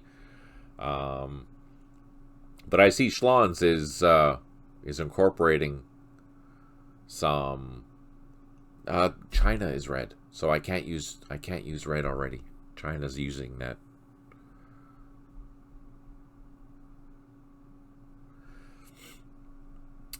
You will see. I did notice that Schlons has developed some really nice new units that could be modified for these games if you allow that. Schlons. Where was it? Was it these guys?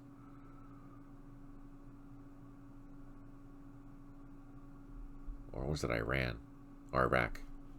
Anyways, let's take a look at Iraq.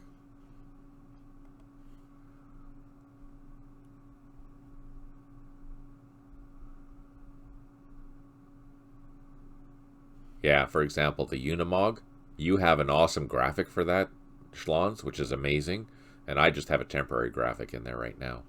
So yeah, I have started doing some of these graphics, but if you don't mind helping out with those, that'd be fantastic, Schlons. That'd be super helpful, absolutely. Like these Astros too, these are Brazilian units. Your graphic is a U416. Darn it. We're trying. We're trying. All right. But anyways, just don't be surprised that if the unit that you're seeing is not the right unit, because Mostly, yes, it is. I would say maybe 5 to 10% of the units are still just temporary graphics until I have time to develop them properly. But the order battles are all good. Let's see. What else do we have going on?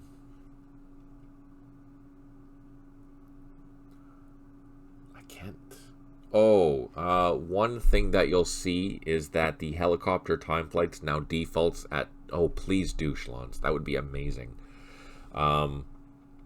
The helicopters now default, if we start up a new scenario, let's start up a new scenario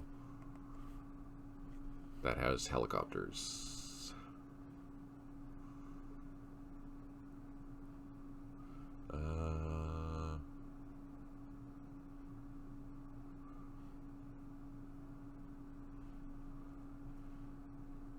Operation Chopper, that's appropriate. Oh, Boot Camp 3, yeah, right. Because I'm not very smart. See, Crossroads? Smart like stick. This has helicopters. Anyways.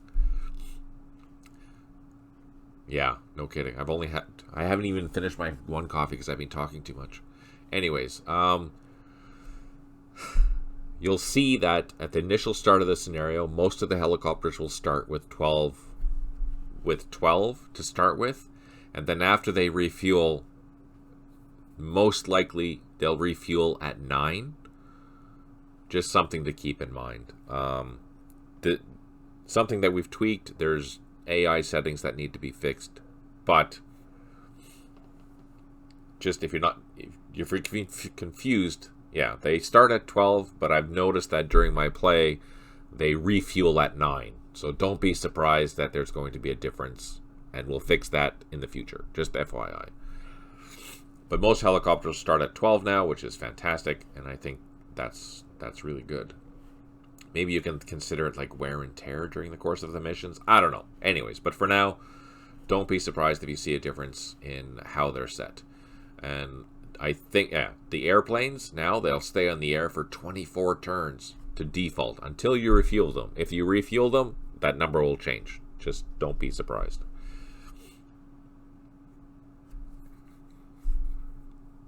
Yeah, no, I've noticed that when I was playing that it has changed. And I think I also noticed there was something else that I noticed too, but I just haven't had time to deal with it because I've been doing the manuals. It wasn't consistent, I don't think. And I think nice to have more fuel while it lasts. Yeah, so don't take off your helicopter straight away if you don't have to, right? But anyways, so that'll change some of the scenarios. For example, it'll change the X-ray scenarios because you were really limited to the amount of time that you had because you only had 9 turns with your helicopters, right? So things like that, it'll make things a little more interesting. Yeah, holy crap, it's already like 2 hours. I've been talking for 2 hours and babbling for 2 hours, so thanks for tuning in. That's awesome. Do you have any questions, since we're all here? Do you have any questions? Now's the time to do it.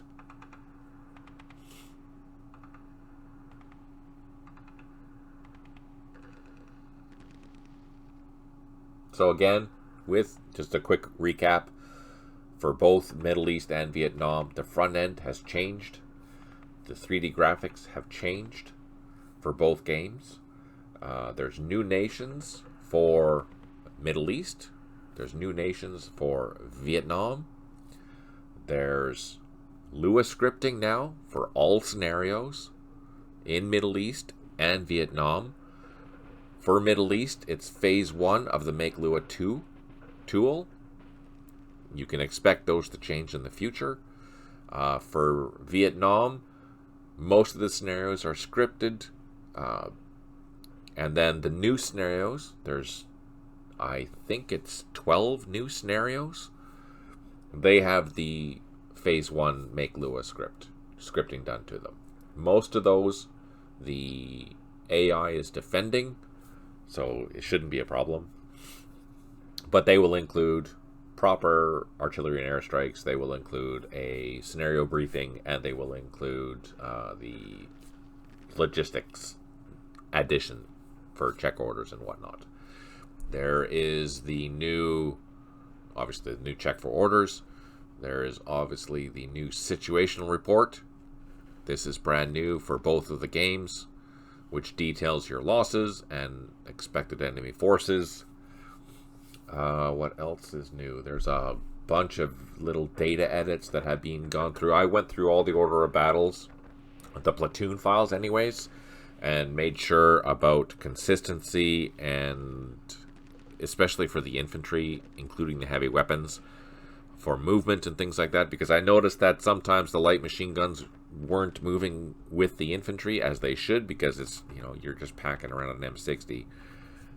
You should be able to pack around an M60 with the rest of your group. So I've changed those to make sure that they all are consistent.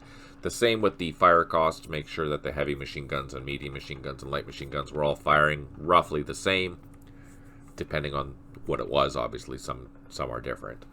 What else is new?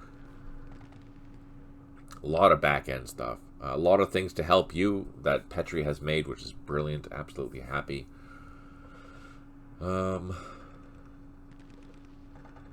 There is, find locations. I didn't talk about this. Where do I find that? Find locations.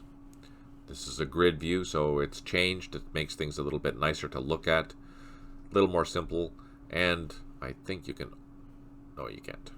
I thought maybe you could change the name or change that. But anyways, if you click on it, it takes you to where everything is, so you know where things are. These are the labels. Find objectives, and it does the same. You can select where these locations are. And it also gives you an idea of what the value is going to be. For you, all these objectives are worth 1, which makes sense. You don't know what the objective value is for the opponent because it's the opponent, and with Fog of War, you're not going to know that. I don't think you can change that yet. So these aren't script or adjustable, but at least you can see that. Yeah. So what else? No column sorts on the. Yeah, I didn't think so. I just wanted to see if it did.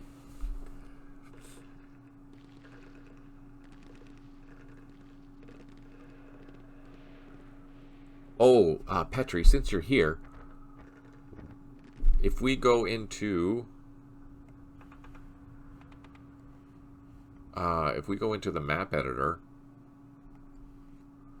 for those that want to do the Korean War stuff,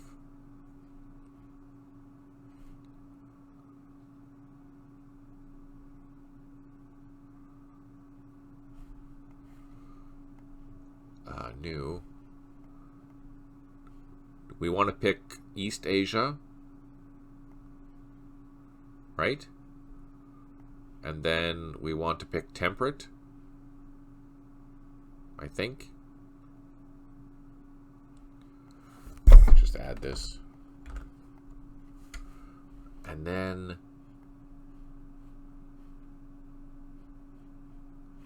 I think that's what we want to do. Just going to add a few things.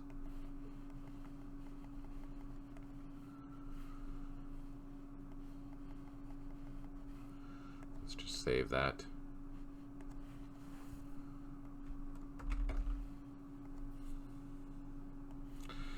And then edit a scenario. I've never done this, so if it doesn't work, or if it's not ready, we'll find out. We're not going to open one. We're going to make a new one. Let's go to our test map. Let's just pick an org.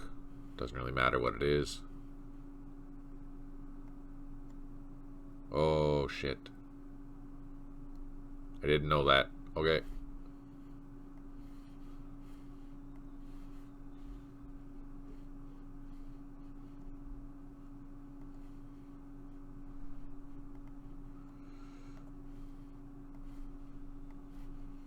Okay, so that's a lesson. You need to have all your stuff in the same folder. Thanks for tuning in, Schlons.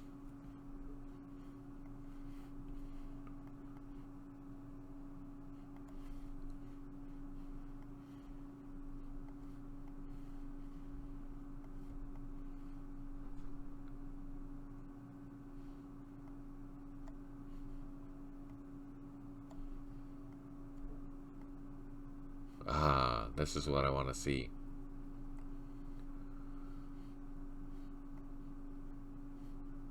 No, there's no snow graphics yet. No snow graphics yet. That's good to know. I thought maybe that would be good, but no, not yet. So that will probably be coming in the next update, hopefully. I think Bill will get to that eventually. So, if you're going to do a Korean War scenario, just do it for the summer fighting, or spring fighting, or fall fighting. Wait for the snow stuff. It'll eventually be there. Just hang on. Okay, I think that's about it. So if you don't have any other questions or comments, we shall end the session for this time. Just a reminder, I will be away starting Tuesday until January the 30th, which means my next live stream will be on February the 2nd. I will have scenarios in lieu to watch. I did play through the Aachen scenario for the next 7 sessions. We did get up to turn 35, which is pretty awesome. I'm pretty stoked about how that is going so far. Happy thoughts. Lots of senseless violence. It's definitely worth watching. Do let me know if you have any questions or comments. I know we went through a lot. I just spent the last 2 hours talking about the updates because there's a lot going on. So I hope that was informative. If you do have additional comments, please ask them down below. I'll have my phone with me, so I will try and answer the comments and questions as I see them. You can also join the Discord, which is in the link below if you're watching this on YouTube. I do follow that fairly frequently as well, so join up there. And hey, and again, thanks to everyone for tuning in. I really appreciate it. Huge thank you to our Patreons, huge thank you to our donors, and thank you for all your support. Thank you for being here, and thank you for watching. It makes a world of difference. Without you, there would be just a random thing to do. It would be terrible. The horror, the horror. All right, on that note, take care, smile always, and talk to you soon.